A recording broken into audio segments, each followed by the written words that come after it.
स्वागत है दोस्तों आप सभी का एक बार फिर से इग्नू संजीवनी पे। और जैसा कि हम जानते हैं कि आप लोग का BCOS 185 जो कि है एंटरप्रेन्योरशिप, इसका एग्ज़ाम आने वाला है। तो इसके अंदर हर बार की तरह मैं आप लोगों को 5 जो सबसे ज़्यादा इम्पोर्टेंट क्वेश्चंस होते हैं या टॉपिक होते हैं उनको करवाने वाला हूँ, और मैं आपको लाइव प्रूफ के लिए प्रीवियस ईयर में वो क्वेश्चन कितनी बार रिपीट होता है ये दिखाता हूँ। तो देखिए, जो इस बार मैंने क्वेश्चंस को सिलेक्ट किया है वो सबसे पहले हु आर एंटरप्रेन्योर्स, मतलब एंटरप्रेन्योर्स कौन होते हैं, ठीक है, और थ्योरीज ऑफ एंटरप्रेन्योरशिप। जो मैंने आपको ये दोनों क्वेश्चन बोले मैं आपको ये दिखाता हूँ। देखिए, जैसे ये 2023 में पहला क्वेश्चन देखिए, discuss the various theories of entrepreneurship with example according to you which theory is best suitable for entrepreneurship development in India. इसके नीचे क्वेश्चन देखिए, who is an entrepreneur, explain various competencies required to be a successful entrepreneur giving suitable example। ठीक है, ये question यहाँ पे repeat होता है। अब देखिए, इसके बाद में ये आपको ये जो क्वेश्चन है ये एक बार फिर से दिखाता हूँ। Discuss various competencies which help entrepreneurship to realize their goals and vision। This is also related to entrepreneurs। ठीक है, मतलब इसके अंदर हमें सिर्फ इतना बताना है कि कौन से ऐसे विजन्स और गोल्स होते हैं जो कि एक entrepreneur को रियलाइज मतलब जो उनके गोल्स होता है उनको अचीव कराने में मतलब हेल्प कराते हैं। ठीक है, एग्जैक्टली ये क्वेश्चन भी रिलेटेड है एंटरप्रेन्योर्स के लिए। ठीक है, अगला क्वेश्चन देखिए, entrepreneurship theories have origin in economics, psychology, sociology, anthropology and management. In the light of this statement discuss their theories of entrepreneurship. ठीक है, तो जो सबसे पहला अपने पास इंपॉर्टेंट क्वेश्चन बन के आता है कि who are entrepreneurs and theories of entrepreneurship. अब इसके बाद जो मेरे को क्वेश्चन लगता है काफी ज्यादा इंपॉर्टेंट है वो है बिजनेस आइडियाज। अब ये क्वेश्चन मैं आपको दिखाता हूँ कहाँ कहाँ रिपीट होता है। देखिए, 2023 का जो पेपर होगा इसके अंदर क्वेश्चन 3 का फर्स्ट पार्ट देखिए, discuss the various source of business idea with example. ठीक है, अब 2022 के अंदर आइए, ये जो दिसंबर का है इसके सेकंड में एक और क्वेश्चन होगा इसी के मतलब इसी के ऊपर एक और क्वेश्चन है। जैसे fourth question, fourth question, what is business plan. ठीक है, discuss briefly the key element in writing business plan. तो ये जो क्वेश्चंस हैं काफी ज्यादा इंपॉर्टेंट बनते हैं। इसके बाद आता है एक मार्केट प्लान। ठीक है, या मार्केट रिसर्च क्या होती है, क्योंकि आपको जब भी अगर वो क्वेश्चन था एक कि एंटरप्रेन्योर्स को कैसे हेल्प मिलती है, ठीक है, क्लैरिफाई करने में या स्टेप्स होते हैं, तो वो बिजनेस प्लान से ही होता है। तो बिजनेस प्लान एक मोस्ट इंपॉर्टेंट टॉपिक बन के आता है हमारे पास। और एक आता है MSMES, promote entrepreneurial opportunities and culture elaborate. ठीक है, और ये क्वेश्चन आपको हर बार दिखेगा। देखिए, describe the salient features of MSMED act 2006, also discuss the key provisions of the act. ठीक है, 2 बार ये क्वेश्चन रिपीट हो चुका है। और इसके अलावा भी ये जो क्वेश्चन है ये हर बार देखिए, MSME एंड इकोनॉमिक डेवलपमेंट में भी ये पूरा क्वेश्चन नहीं है, बट ये टॉपिक काफी इंपॉर्टेंट बनता है। अब इसके बाद एक और चीज है जो है एंटरप्रेन्योरियल इकोसिस्टम। ठीक है, अब ये भी काफी ज्यादा जरूरी होता है। यहाँ पे सोशल एंटरप्रेन्योरशिप पूछा गया है। ठीक है, और इसके अलावा मेरे को लगता है जो इसके अंदर से आप लोगों को क्वेश्चन काफी अच्छा, हाँ ये देखिए कि discuss the relevance of preparing a business plan in the process of entrepreneurship development. ठीक है गाइज, और काफी सारे ऐसे क्वेश्चंस हैं जो इंपॉर्टेंट बनेंगे, लेकिन जो टॉपिक्स हैं वो यही 5 हैं जो मैं आपको बताता हूँ। एक बार मैं आपको ब्रीफ कर देता हूँ। ठीक है, क्योंकि यार देखिए, जो क्वेश्चन पेपर होता है ना उसमें कभी कभी मुझे भी ढूंढने में काफी ज्यादा डिफिकल्टी हो जाती है, बट जो मेन टॉपिक्स हैं देखिए, who are entrepreneurs and theories of entrepreneurship, business idea, difference between entrepreneur and intrapreneur. ठीक है, ये क्वेश्चन भी देखिए काफी इंपॉर्टेंट है, जिसके अंदर हमें हाँ ये रहा, differentiate between entrepreneur and intrapreneur। ठीक है, discuss various financial and non-financial resources required for entrepreneurship development।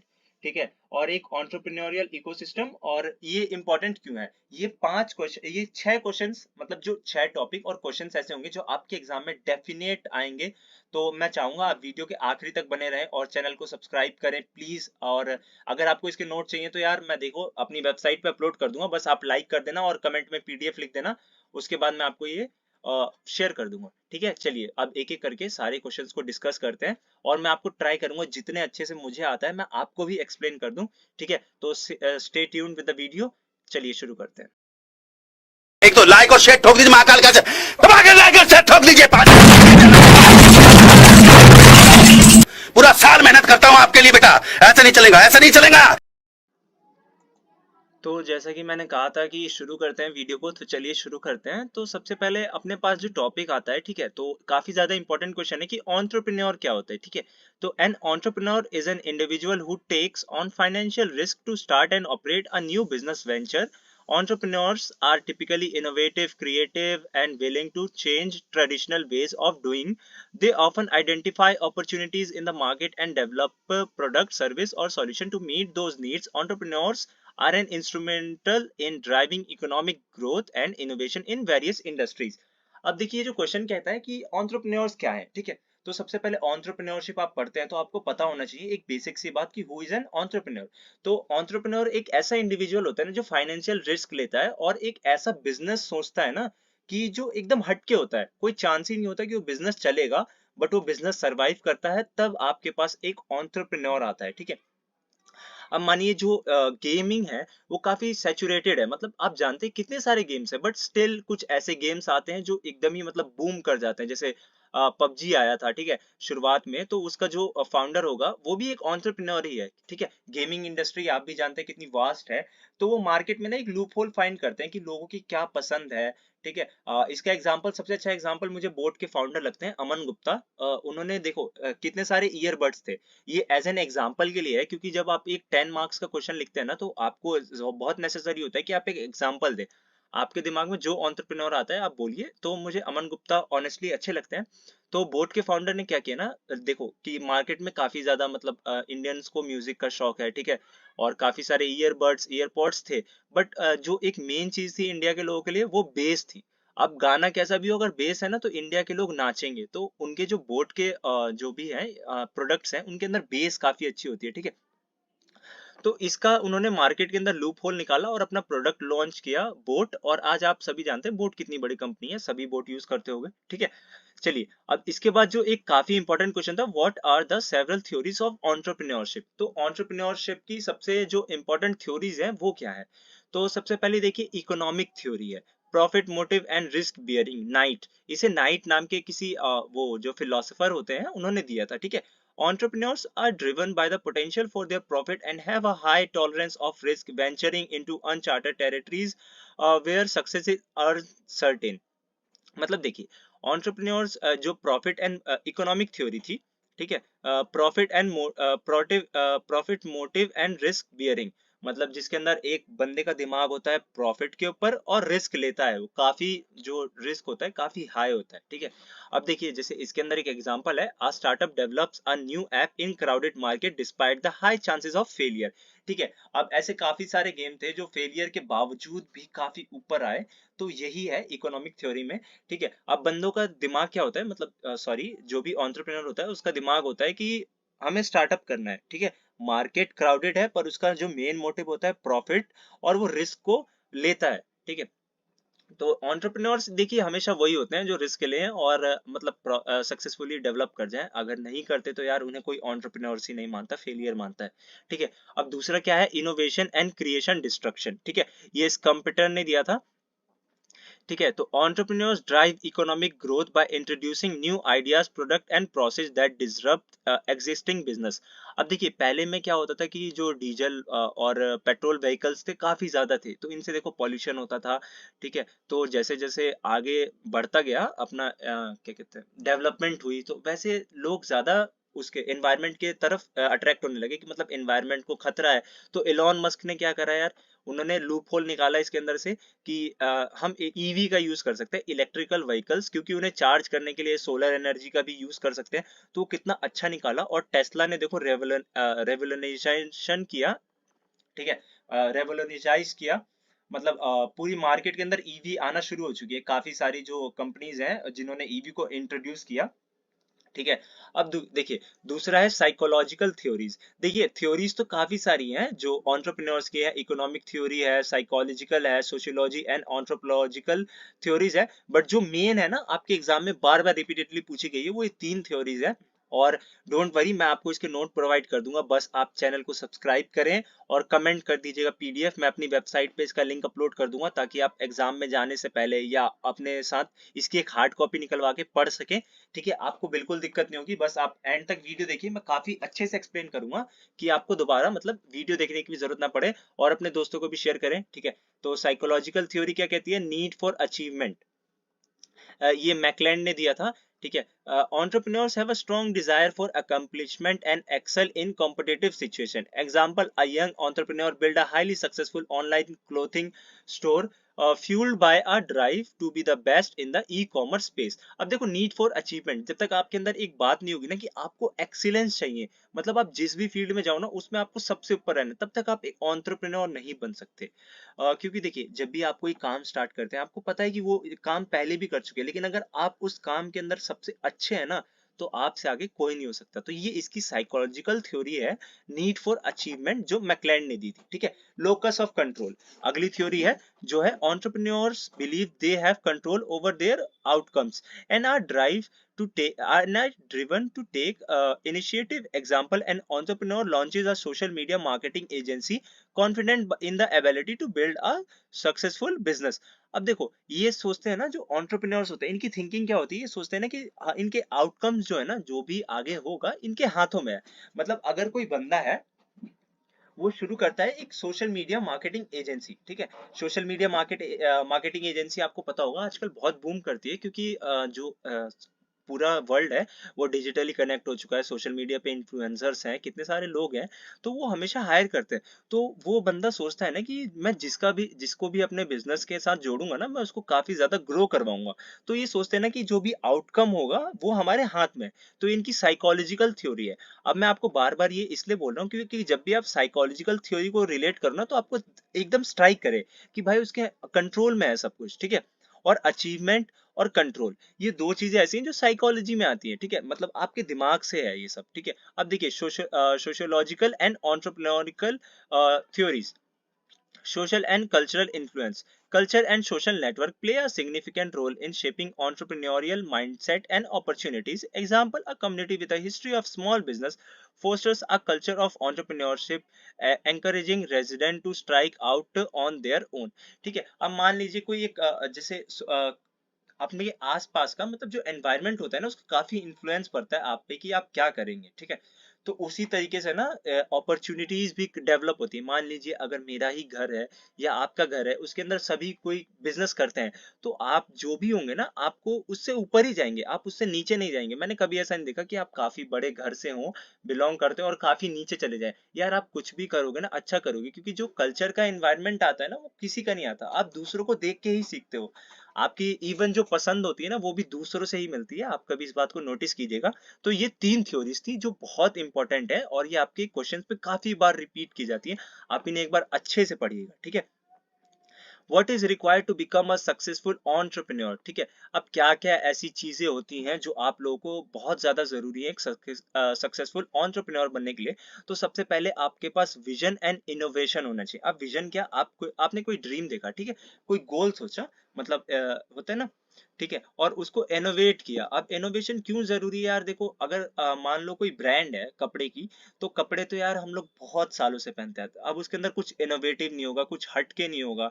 ठीक है, जैसे स्टारबक्स था, कॉफी तो सभी पीते आते हैं, लेकिन उनमें इनोवेटिव क्या करते हैं यार? उनकी मार्केटिंग स्ट्रेटेजी देखो, आप नाम गलत लिखते हैं, और इन्हीं सब चीजों की वजह से स्टारबक्स इतना फेमस है। तो उसके अंदर इनोवेशन होना चाहिए। ठीक है, successful entrepreneurs often have a clear vision of what they want to achieve and are constantly innovating to bring new ideas and solution to the market.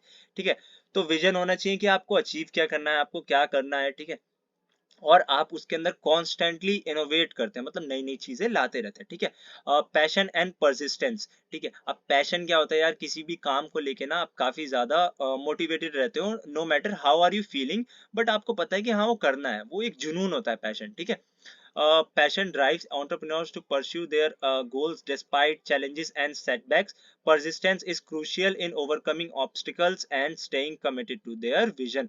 मतलब आप स्ट्रिक्ट रहें, आप अपने विजन की तरफ, ठीक है, और उससे हिले ना, यही मतलब है एंटरप्रेन्योर का। ठीक है, चाहे नो मैटर क्या हो रहा है आपके साथ, कैसा जा रहा है बिजनेस, ठीक है, आप बस स्टिक रहें अपने प्लान पे, पक्का वो होगा, स्टिक रहे बस।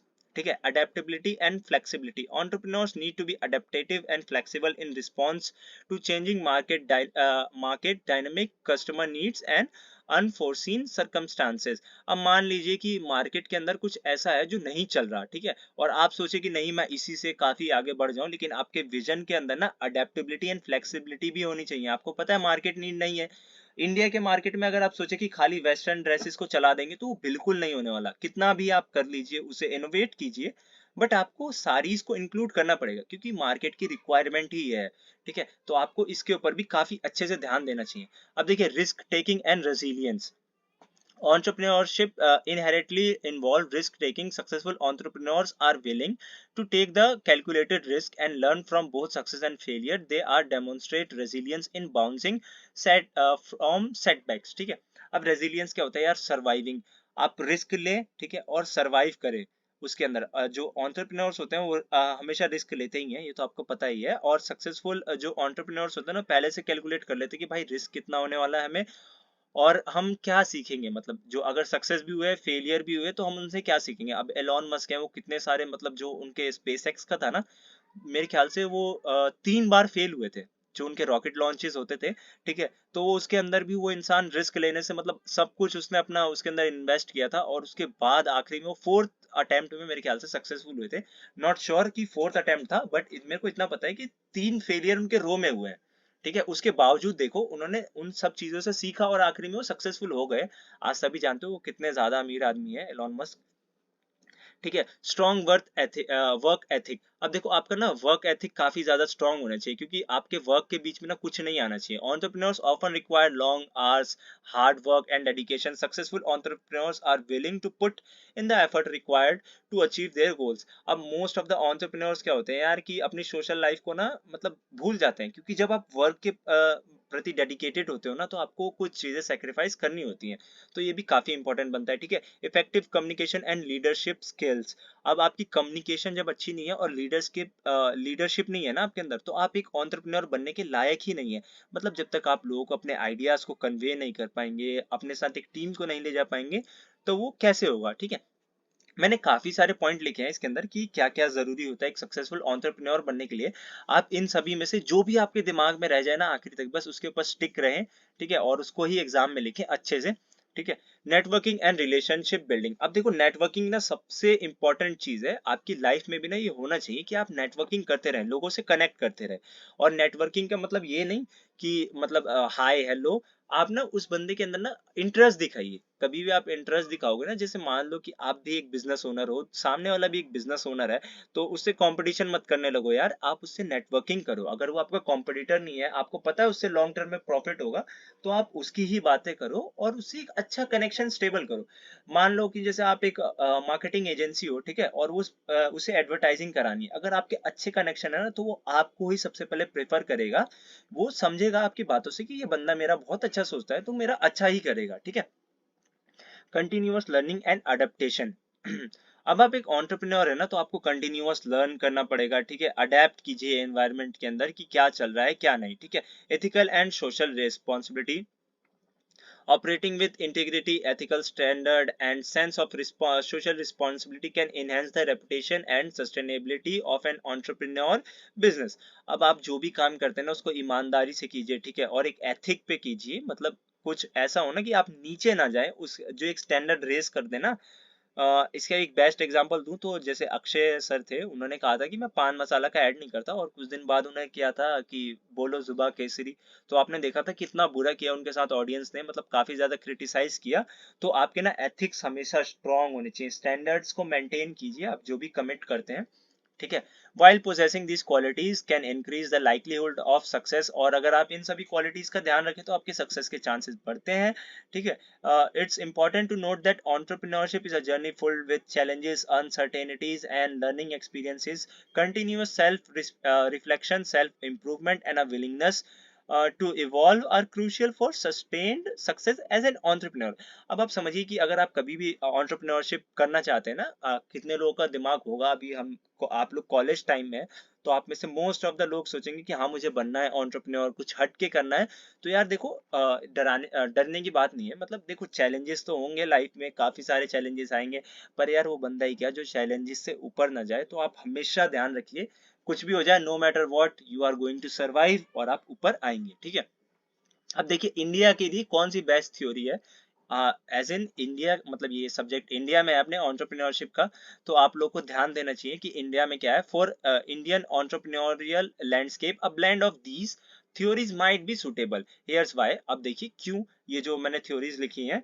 इकोनॉमिकल ग्रोथ, ठीक है, Schumpeter innovation focus align with the Indian need for job creation and economic development. अब देखिए स्कम्पर का क्या था, मैं आपको एक मिनट दिखाता हूँ। जो उन्होंने थ्योरी दी थी उसके हिसाब से देखिए न्यू आइडियाज, ठीक है, और जो एग्जिस्टिंग बिजनेस है उनके अंदर रेवोल्यूशन लाया जाए, है ना। अब इंडिया के अंदर क्या है, जॉब क्रिएशन की, हमें आपको पता है कि पॉपुलेशन इतनी ज्यादा है और जॉब्स काफी कम है। तो आप जब भी ऐसा कोई बिजनेस इंट्रोड्यूस करें, ठीक है, जिसके अंदर इनोवेशन हो और वो हट के हो, तो इंडिया के लैंडस्केप से काफी अच्छा बनता है, ठीक है। अगला आता है क्या, सोशल एंड कल्चरल फैक्टर्स। अब देखिए अगर इंडिया एक ऐसा मतलब देश है जहाँ पे सेंटिमेंट्स बहुत हैं, सोशल और कल्चरल, मतलब आपको ना धर्म वगैरह के को भी हानि नहीं पहुंचाना, ठीक है, और किसी के कल्चर को भी नहीं। तो उस हिसाब से आप ऐसी चीजों का इनोवेशन कीजिए, ठीक है यार, जो सबके धर्म वगैरह की इज्जत करे, क्योंकि आप इंडिया में जानते हो कितना क्रिटिकल पार्ट है ये। और अगर आपको यहाँ पे सरवाइव करना है, एक और जो एंटरप्रेन्योर का ट्रेट होता है वो होता है कि वो अडेप्टेबिलिटी एंड फ्लेक्सिबिलिटी। तो उसको देखिए, ठीक है, sociological theories acknowledge the importance of Indian family oriented culture and its potential to foster collaborative ventures, sorry, opportunities based approach. अब देखो इंडिया के अंदर ना पहले से ही आप जानते हो इतनी सारी चीजें हैं, तो आप लोगों को एंटरप्रेन्योर अगर बनना है ना, तो सबसे पहले ना फाइंड कीजिए कि मार्केट में गैप किस चीज का आता है। मार्केट में एक बार गैप फाइंड कर लेंगे ना आप, तो अच्छे से डेवलप करेंगे। अब जैसे रितेश अग्रवाल ओयो रूम्स के फाउंडर थे, उन्होंने भी देखो कि ये ना एक गैप फाइंड किया था कि तीर्थ पे जाते हैं काफी लोग, तो ये जो होटल्स वगैरह होते हैं इनकी काफी दिक्कत होती है, तो यहाँ से ओयो रूम्स की स्टार्टिंग हुई थी। काफी छोटा सा मतलब मार्केट में जब उन्होंने रिसर्च किया ना इंडियन मार्केट को, उसके हिसाब से निकला, ठीक है। अपॉर्चुनिटीज बेस्ड अप्रोच बहुत काम करती है इंडिया के अंदर। बोट के फाउंडर ने भी यही किया था, जब उन्हें पता चला था कि बेस के हम लोग कितने दीवाने हैं, तो फिर उन्होंने इंट्रोड्यूस किया था। By understanding these different theories, aspiring Indian entrepreneurs can identify their strengths and motivations and leverage the unique culture and economic environment to build success ventures. ठीक है, अगर आप इन तीन चीजों का अच्छे से ध्यान रखें ना, तो आप काफी ज्यादा अच्छे से मतलब इंडिया के अंदर अपनी एंटरप्रेन्योरशिप की जर्नी को शुरू कर सकते हैं। अब चलिए अगला क्वेश्चन क्या आता है कि मार्केट रिसर्च क्या होती है, व्हाट इज मार्केट रिसर्च। तो देखिए market research is the systematic process of gathering, analysing and interpreting information about a specific market, industries or target audience. It is essential the detective work businesses to do their customer, competitors and the overall market landscape. ठीक है, understand करना पड़ता है, I am sorry, I think I skip that word. ठीक है, तो market research क्या होती है, एक सिस्टमेटिक प्रोसेस होती है जिसके अंदर आप एनालाइज करते हैं, गैदर करते हैं information about a specific market. मान लीजिए कि अगर आपको ना फूड्स, जो ये ड्राई फ्रूट्स वाली होती है, इन मार्केट के अंदर आपको जाना है, तो आपको पहले अच्छे से एनालाइज करना पड़ेगा कि क्या है ये मार्केट, किस चीज, कौन हमारी टारगेटेड ऑडियंस होने वाली है। तो देखिए जैसे अगर ये स्पेसिफिक बोले तो काफी ज्यादा वास्ट वेराइटीज आती हैं, क्योंकि कितने लोगों को कुछ सूट करता है, कितने लोगों को कुछ सूट करता है, तो आपको उसके हिसाब से प्रोडक्ट्स को देखना पड़ेगा, ठीक है। आपके कॉम्पिटिटर्स को देखना पड़ेगा वो क्या कर रहे हैं, फिर ही इनोवेशन आता है, ठीक है। तो मार्केट रिसर्च बहुत ज्यादा जरूरी होती है, ठीक है। अब यहाँ पे एक ब्रेकडाउन है कि मार्केट रिसर्च प्रोसेस का क्या होता है, डिफाइन द प्रॉब्लम और अपॉर्चुनिटी। अब देखो अगर आप प्रॉब्लम को डिफाइन करते हो ना, तो आपको अपॉर्चुनिटी मिल जाती है, ठीक है। What are you trying to learn, ठीक है, are you launching a new product, entering a new market, it all start with a clear objective. अब मैं आपको समझाता हूँ कैसे। मान लो जैसे रितेश अग्रवाल थे, उन्होंने ओयो रूम्स की जब स्टार्ट मतलब फाउंड कर रहे थे, स्टार्ट ही था यार वो एक, तो उन्होंने प्रॉब्लम को आइडेंटिफाई किया। प्रॉब्लम क्या था कि जब आप तीर्थ स्थलों पे जाते हो, मतलब जो भी होते हैं, ठीक है, पिलग्रिमेजेस प्लेसेस कहते हैं उन्हें मेरे ख्याल से। तो उसके अंदर उन्हें क्या मिला कि प्रॉब्लम क्या थी कि बंदों को घर नहीं मिल रहे थे। अपॉर्चुनिटीज क्या थी यार, एक ऐसा मतलब ब्रोकरेज वाला ऐप तैयार किया जाए, ठीक है, जो मतलब लोगों को रूम भी प्रोवाइड कराए और उससे उन्हें भी फायदा हो। तो that's how OYO room started. ठीक है, डेवलप अ रिसर्च प्लान। अब उसके बाद उन्होंने क्या किया होगा यार, सर्वे किया होगा। ठीक है, this involve choosing the research method, survey, interview, focus groups and determining the simple size and demographics. ठीक है, तो अब इसके लिए उन्होंने भी काफी ज्यादा खुद से रिसर्च किया था कि मतलब कैसे क्या होगा। ठीक है, और फिर डेटा कलेक्शन। अब डेटा कलेक्शन में तो आपको पता ही है कि जब आप अपने प्लान को एग्जीक्यूट करोगे उससे पहले आपको काफी डेटा होना चाहिए। अब उसके बाद आपको डेटा को एनालाइज करना पड़ेगा। Once you have the data you need to make sense of it. अगर आपके पास डेटा है और उसका कोई सेंस नहीं आता ना तो कोई। अगला टॉपिक क्या आता है, सिग्निफिकेंस ऑफ मार्केट रिसर्च। अब मार्केट रिसर्च के देखिए फायदे क्या होते हैं। आप कोई भी बिजनेस स्टार्ट करते हैं ना किसी भी तरीके का, तो जो मार्केट रिसर्च से फायदा क्या होता है, रिड्यूस रिस्क। अब रिस्क कम हो जाता है। मान लो यार आप कोई ऐसा प्रोडक्ट लेके आए, ठीक है, जो काफी यूनिक है और लेकिन मार्केट में उसकी डिमांड नहीं है, तो आप फेल होने वाले हो। लेकिन अगर आपने मार्केट रिसर्च की होगी ना तो वो चांसेस को ना के बराबर कर देगा कि रिस्क कम हो जाएगा। ठीक है, मैं ये नहीं गारंटी दे रहा यार मार्केट रिसर्च करोगे तो चल जाए, या कुछ किस्मत भी हो जाती है मेरे ख्याल से, जहां तक कहते हैं एंटरप्रेन्योरशिप के अंदर। क्योंकि काफी लोग चीजें स्टार्ट करते हैं बट सबका सक्सेसफुल नहीं होता। क्योंकि यार देखो, चाय वाले जितने भी हैं सभी मान लो एक एंटरप्रेन्योर्स हैं, बट ये प्रफुल्ल बिल्लोरे हो गए, ठीक है, और ये चाय सुट्टा बार, एमबीए चाय वाला, ये लोग ही क्यों सक्सेसफुल है, तो थोड़ा हम कह सकते हैं कि इनके पास इनोवेशन था। या डॉली की टपरी, अब उस बंदे का देखो, सिर्फ बिल गेट्स के जाने की वजह से वो इतना पॉपुलर होने लगा, या पहले भी हो, आई डोंट नो, बट मेरे को जब पता चला जब बिल गेट्स उसके पास गए थे। ठीक है, अगला क्या है, इम्प्रूव डिसीजन मेकिंग। जब आप मार्केट रिसर्च करते हैं ना तो आप अच्छे से डिसीजंस को ले सकते हैं। Data empowers you to make strategic choices based on fact not hunches. अब मान लो किसी ने हाइप बना रखा है कि यार अभी मार्केट में ये चल रहा है, ये नहीं चल रहा, लेकिन जब आप फैक्ट देखोगे फैक्ट अलग आ रहा है, तो फिर इससे क्या होगा कि आपको नुकसान जो होने वाला होगा ना, अगर आपने मार्केट रिसर्च की होगी, वो बच जाएगा। ठीक है, आइडेंटिफाई अपॉर्चुनिटीज। मार्केट रिसर्च जितनी करोगे उतना ज्यादा आपको अपॉर्चुनिटीज के बारे में पता चलेगा कि क्या ऐसी चीज है जो मार्केट में लैग कर रही है और उसको लेके आप आगे आ सकते हो। ठीक है, कॉम्पिटिटिव एडवांटेज। ठीक है, understanding your competitor and there strength and weakness can help you develop a competitive as. अब देखो मैं तुमको एक रिसर्च बताता हूँ, ये मेरी खुद की रिसर्च थी कि जो एक मिथ था ना इंडिया के अंदर कि इंडियन स्नैक्स हेल्दी नहीं होते, तो उसके अल्टरनेटिव को फाइंड करके ना लोगों ने काफी सारे प्रोडक्ट्स को लॉन्च करना शुरू किया है। और एक ऐसे मतलब प्रेजेंटेशन में मैं भी इन्वॉल्व था, तो मेरे को पता है कि मतलब ये ना एक फैक्ट है। आप अभी भी स्वॉट एनालिसिस करना हल्दीराम का, तो उसके अंदर आपको पता चल जाएगा कि ऐसा क्या होता है। ठीक है, कॉम्पिटिटिव एडवांटेज। अब ये सॉरी ये पॉइंट डिस्कस कर चुका हूं मैं। Develop a effective marketing strategy. अब देखो, अगर आपको बेचना नहीं आता ना तो आप कभी सरवाइव नहीं करोगे, whether you are a entrepreneur और एनीथिंग। एक दुकान वाले ही क्यों ना हो, अगर आपको बेचने की कला नहीं आती ना तो आप किसी काम के नहीं है इस मार्केट में। ठीक है, by knowing your target audience preferences and behavior you can tailor your marketing message and channel for better result. In short, market research is an investment that can save business time, money and resource in the long run. It's like having a roadmap to navigate the ever changing market landscape. ठीक है, तो आप समझ सकते हो कितना जरूरी है। ठीक है, मार्केट रिसर्च करना, और ये इसके कुछ पॉइंट्स हैं। देखिए अब इसके बाद क्या आता है, बिजनेस प्लान। अब बिजनेस प्लान क्या है, अब business plan is nothing but a formal written document that serve as a blueprint for your business. It outline your company goals, strategies and how to plan to achieve them. It's like a roadmap that guides your business decision and attract potential investors or lenders. अब देखो, business plan is something like, अगर आप एक business plan करते हैं ना तो उसी से आपको अगर लोन चाहिए होता है तो लोन भी मिलता है। ठीक है, तो business plan is very essential guys. ठीक है, और एक ब्रेकडाउन दिया गया है यहाँ पे कि देखिए बिजनेस प्लान क्या मतलब, एक स्ट्रॉन्ग बिजनेस प्लान को लिखने के लिए आपको किसकी किसकी जरूरत पड़ती है। एग्जीक्यूशन समरी, आप कैसे execute, how you will execute your business, who are your targeted audience. ठीक है, और देखिए मैं आपको एक बार अच्छे से पढ़ के बताता हूँ। This is a concise overview of your entire business plan highlighting your mission, product और service, target market and financial projection. It should be attention grabbing and a pique the reader interest. ठीक है, business description. अब उसके अंदर आपके business का description होना चाहिए, that should include your business description, that what your business is about and what you are going to do with it.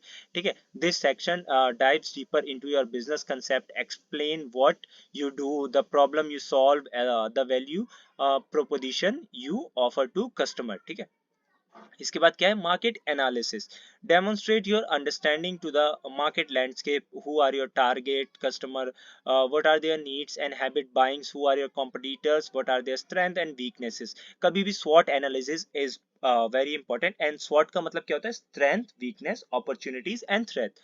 जितने लोग आगे एमबीए परस्यू करोगे ना आप लोग को बहुत करना पड़ेगा यार ये स्वॉट एनालिसिस, मतलब काफी इंपॉर्टेंट चीज होती है। ठीक है, अब देखिए मार्केटिंग प्लान। अब outline your strategies for reaching your target audience, how will you promote your product or service, what challenges you will use, social media advertising etc। ठीक है, इसके बाद क्या आता है, management team, introduce your key players into your business, highlight their experience, skills and qualification that demonstrate their ability to lead the company to success।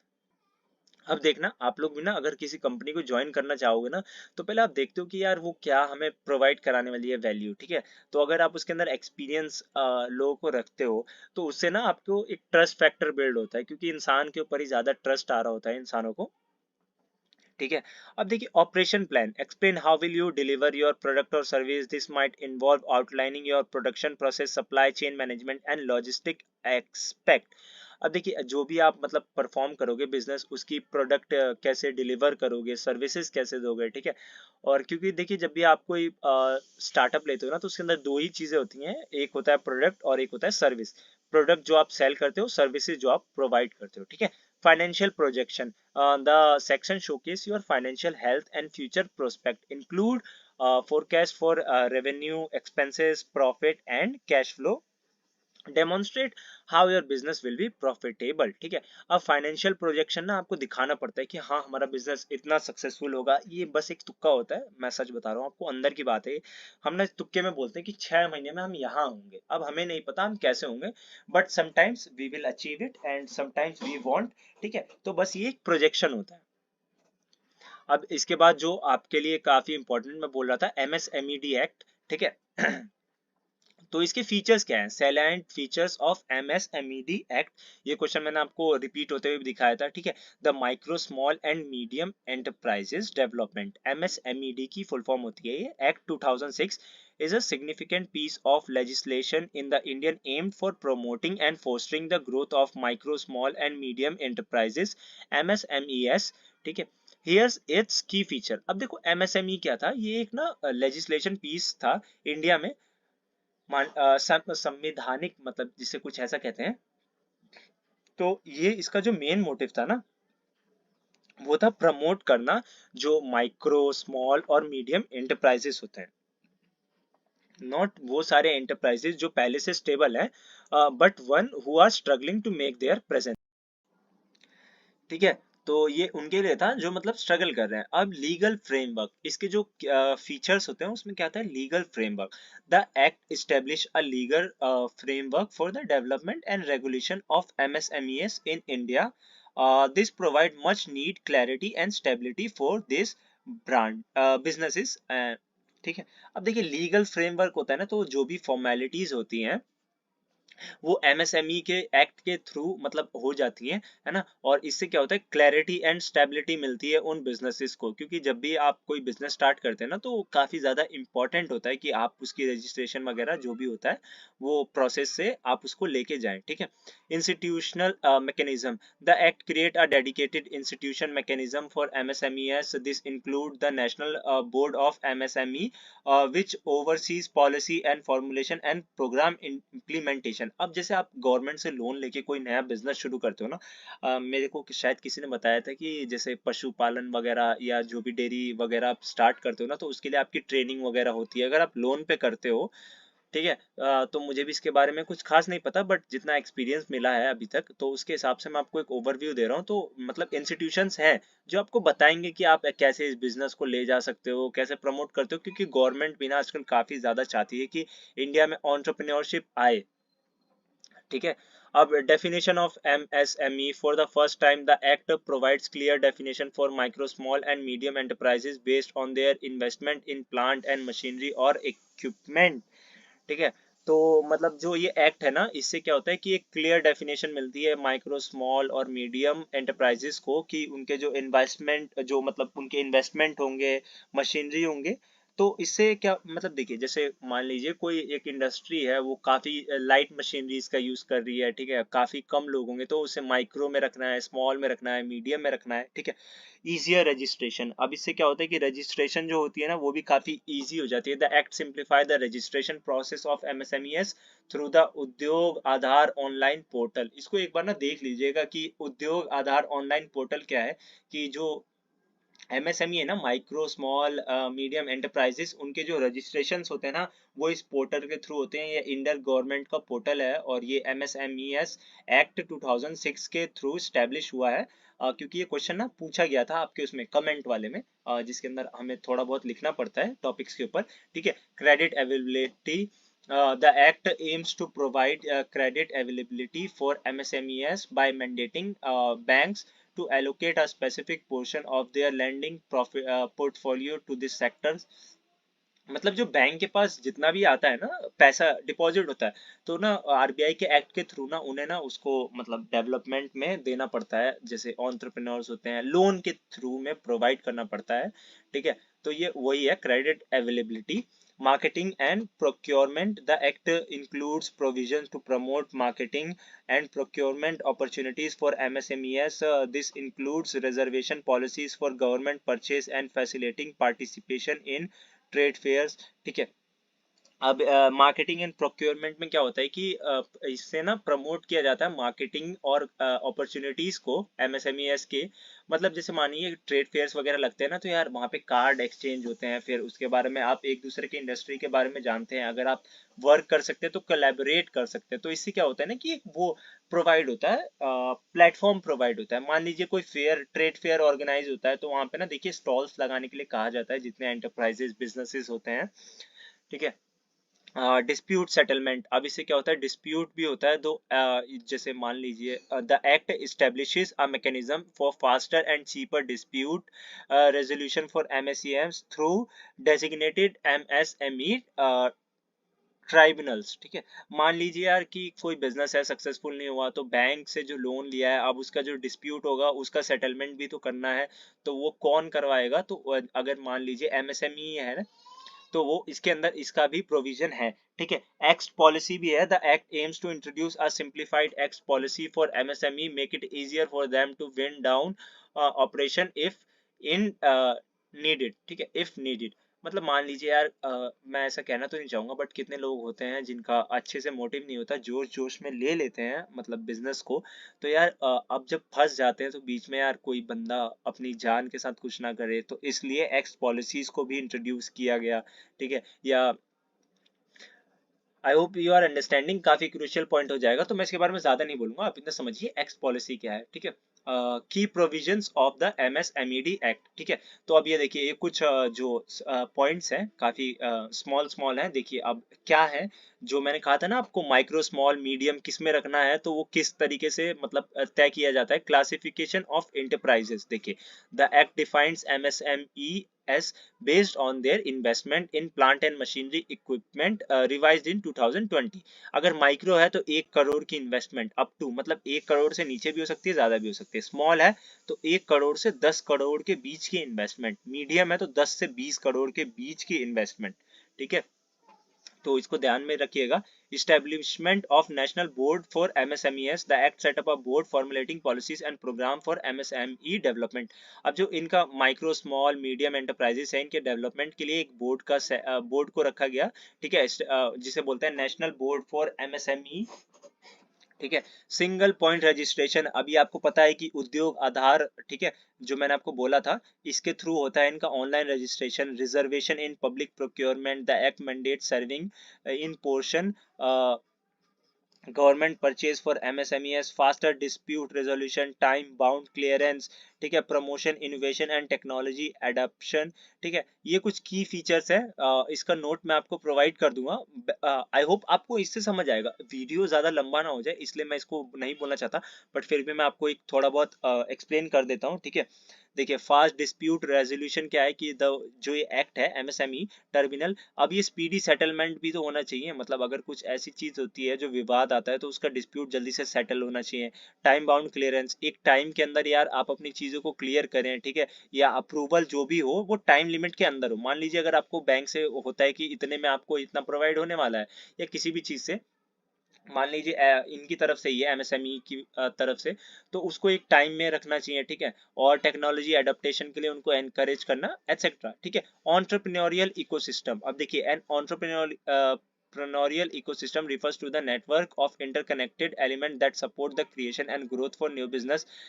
It's a complex web of factors that influence how easily and successfully new ventures can emerge and thrive in particular location. अब देखिए, जो entrepreneurial, थोड़ा सा, आई hope you guys understand, तो मजाक ना बनाए, चलिए शुरू करते हैं। तो ये ना एक नेटवर्क है इंटरकनेक्टेड चीजों का, जो सपोर्ट करता है न्यू बिजनेसेस को, ठीक है। मतलब मान लीजिए जैसे सराउंडिंग का इफेक्ट होता है ना यार, तो आपके सराउंडिंग में अगर अपॉर्चुनिटीज नहीं है तो आप कहाँ से ही करेंगे। मान लीजिए अगर आपके दिमाग में कोई बहुत ही अच्छा आइडिया है, but you don't have the capital how to like establish, और if you have the idea you don't have to discuss it with anyone, ठीक है। अगर आपके पास ये सारी चीजें नहीं है तो आप कैसे एक बिजनेस को सर्वाइव करेंगे। तो एंटरप्रेन्योरियल इकोसिस्टम यही होता है, ठीक है। अब हेयर्स अ की ब्रेकडाउन, मतलब यहाँ पे ब्रेकडाउन है कि कौन कौन से वो कंपोनेंट है, ठीक है। तो एंटरप्रेन्योर्स, यार अगर एक एंटरप्रेन्योरियल इकोसिस्टम चाहते हो और वहाँ पे एंटरप्रेन्योर्स ही नहीं है तो कैसे आप आगे बढ़ेंगे। The most crucial element is the presence of passionate and driven individual with innovative idea, ठीक है। Education institution, universal and colleges play universities and colleges play a vital role in fostering entrepreneurial thinking, providing skills training and incubation with new ventures, ठीक है। मतलब मान लीजिए जो educational institutions होते हैं ना, जब तक ये आपको एक एनवायरनमेंट नहीं प्रोवाइड कराएंगे, मान लो यार वो खाली बोलते हैं कि यार ये एग्जाम पास करना है, ये एग्जाम कर लो, खाली नौकरी लग जाएगी, तो आप कैसे इस दुनिया में सरवाइव करेंगे यार। नौकरियां तो काफी कम है ना, जब तक आप खुद का भी स्टार्टअप कर लो। मान लो किसी कॉलेज से 10 एंटरप्रेन्योर निकलते हैं, तो यार वो जितने भी मतलब उस कॉलेज से पास आउट स्टूडेंट्स होंगे ना, उन सबों को तो मिलेगा ना उन 10 की वजह से। तो अगर हट के वो बंदे सोचेंगे नहीं, उन्हें मौका नहीं मिलेगा, तो कैसे होगा, ठीक है। तो educational institution, finance resources, easy access to funding from angel investors and venture capitalists to banks and microfinance institution is essential for startup to grow। अब देखो, जो फाइनेंस होता है ना वो दूसरी कंट्रीज में काफी आसानी से हो जाता है, इसलिए वहां पे काफी एंटरप्रेन्योर्स मिलते हैं। और दूसरी कंट्रीज से, यहाँ मेरा सीधा सीधा एग्जांपल है यूएस। यूएस के अंदर काफी एंटरप्रेन्योर्स होते हैं, बट इंडिया में कम होते हैं, क्योंकि यार देखो बंदों को जो लोग होते हैं उनको कैपिटल जल्दी प्रोवाइड नहीं होता है, ठीक है। Business support services, incubators, accelerators, co-working spaces and mentorship programs provide valuable guidance, resource and networking opportunities for entrepreneurs, ठीक है। तो जो एमएसएमई एक्ट है उसके अंदर आपने देखा होगा कि इंस्टीट्यूशंस को करा जाता है जिसमें मेंटोरशिप प्रोवाइड की जाती है गाइडेंस के लिए, ठीक है। Infrastructure, reliable physical infrastructure, transformation, communication and digital infrastructure, broadband access and are essential for business to operate effectively, ठीक है। Government policies, supportive government policies such as tax breaks, streamlined regulation and funding initiative can significantly impact the growth of startup, ठीक है। मतलब मानिए जो government policies है, अगर उसके अंदर कुछ अच्छा हो ना, टैक्स ब्रेक अच्छा हो, स्ट्रीमलाइन रेगुलेशंस हो, तो काफी ज्यादा स्टार्टअप्स को मदद मिलेगा। क्योंकि जब भी स्टार्टअप्स वगैरह होता है ना, तो उन्हें आईटी इनकम टैक्स फाइल करना पड़ता है, पता नहीं क्या क्या प्रोसेसेस होते हैं, ठीक है। तो अगर थोड़ा गवर्नमेंट पॉलिसीज के अंदर भी मिले ना, तो काफी ज्यादा हो सकता है मतलब न्यू बिजनेस का राइज, ठीक है। Market access, entrepreneurs needs access to customer and supportive market environment where they can sell test their product. cultural attitude, ठीक है। our social society that value innovative risk taking and celebration entrepreneurial success fostering a more vibrant ecosystem। अब देखिए यार, ये cultural attitude ना India में बहुत ही ज्यादा कम है। अगर यहाँ पे आप कोई बिजनेस स्टार्ट करते हो ना, तो 10 लोग आपको बददुआएं देना शुरू करेंगे, हाय देना शुरू करेंगे कि कैसे कर रहा है, ठीक है। और अगर somehow आप आगे भी आते हो ना तो वो कहेंगे किस्मत की बात थी, वरना ये भी कर रहा था वो भी कर रहा था, वरना वो कहते मैं भी कर लेता अगर इसके जैसी किस्मत होती। बट वहां पे आपका देखते ही नहीं कि रिस्क टेकिंग क्या थी, आपकी इनोवेशन क्या थी।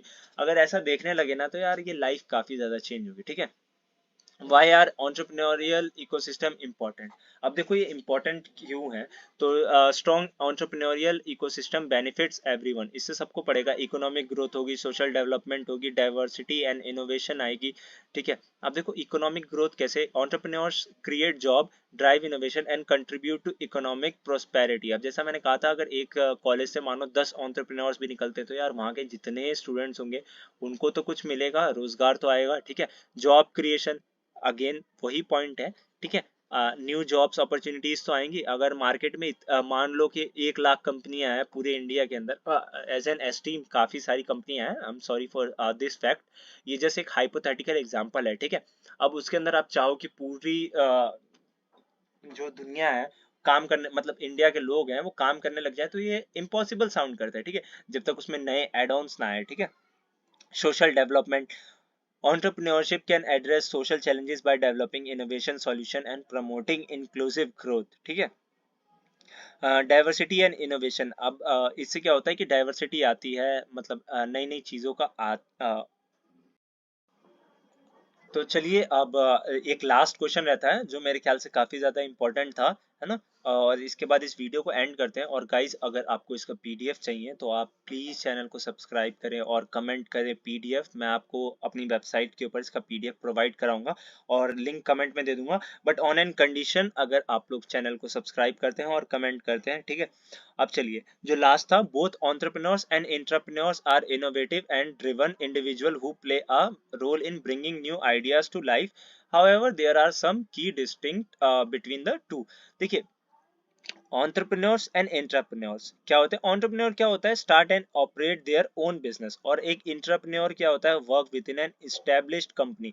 फॉर एग्जाम्पल अगर मैं आपको इसका एक एग्जाम्पल दूं तो जैसे स्टीव जॉब्स थे, एलॉन मस्क थे, तो इन्होंने खुद स्टार्ट किया, जैसे स्पेस एक्स है एलॉन मस्क की, और एप्पल है स्टीव जॉब्स की, ठीक है। अब एक इंटरप्रेन्योर क्या होगा यार, वो एक पहले से स्टैब्लिश्ड कंपनी होगी उसके अंदर काम करेगा। अगर आप एग्जांपल चाहें तो सुंदर पिचाई को ले सकते हैं, वो गूगल के जो सीईओ है, ठीक है।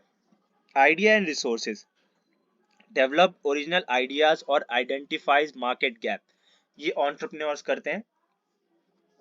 अब देखिए लीवरेज कंपनी रिसोर्सेज और चैंपियन देयर ओन आइडियाज। अब जैसे गूगल है, गूगल के अंदर ना काफी सारी ऐसी फीचर्स हैं जो नहीं थे, जैसे गूगल मैप्स नहीं था, तो ये भी ना सुंदर पिचाई वगैरह ने, ट्रांसलेटर नहीं था सॉरी, ये ट्रांसलेटर है ना जो गूगल ट्रांसलेट, जी ट्रांसलेट होता है, इसका काफी इंटरेस्टिंग कहानी है। जब सुंदर पिचाई मेरे ख्याल से जापान या अमेरिका, चाइना में गए थे तो उन्हें वहाँ की लैंग्वेज बिल्कुल नहीं आती थी सुंदर पिचाई को, तो इससे ना मतलब उन्हें आइडेंटिफाई हुआ कि अगर मतलब हम ट्रांसलेट कर पाते तो कितना अच्छा होता, तो इस तरीके से वो आया, तो वो एक इंटरप्रेन्योर है, ठीक है।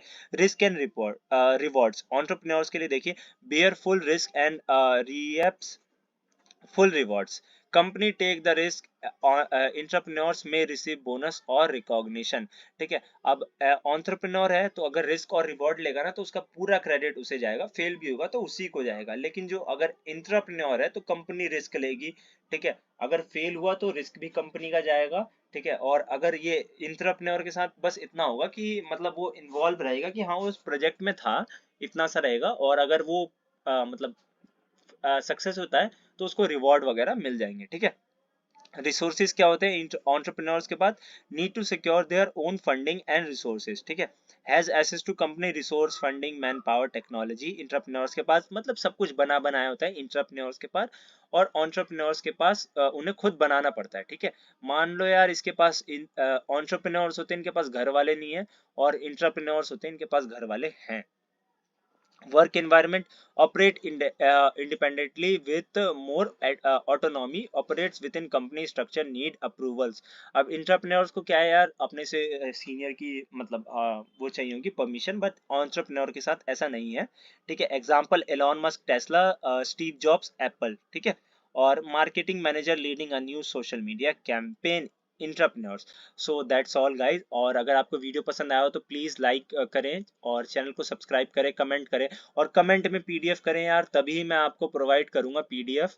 आप इसके लिए मुझे जो कहना है कहिए, पर पिछली बार मैंने काफ़ी अच्छे से पढ़ाया था और पीडीएफ भी दिया था, बट फिर भी लोगों ने चैनल को सब्सक्राइब नहीं किया। और अगर कोई सजेशन हो तो बिल्कुल आप रखें, ठीक है। Thank you so much for watching. I hope आप लोगों का एग्जाम काफ़ी अच्छा जाए, और अगर आपको कोई भी डाउट आता है तो बोलिए, और नेक्स्ट वीडियो कौन से टॉपिक पे बनानी है आप मुझे ये भी बताइए। Thank you so much guys. एक तो लाइक और शेयर ठोक दीजिए महाकाल का, दबा के लाइक और शेयर ठोक दीजिए। पूरा साल मेहनत करता हूं आपके लिए बेटा, ऐसा नहीं चलेगा, ऐसा नहीं चलेगा।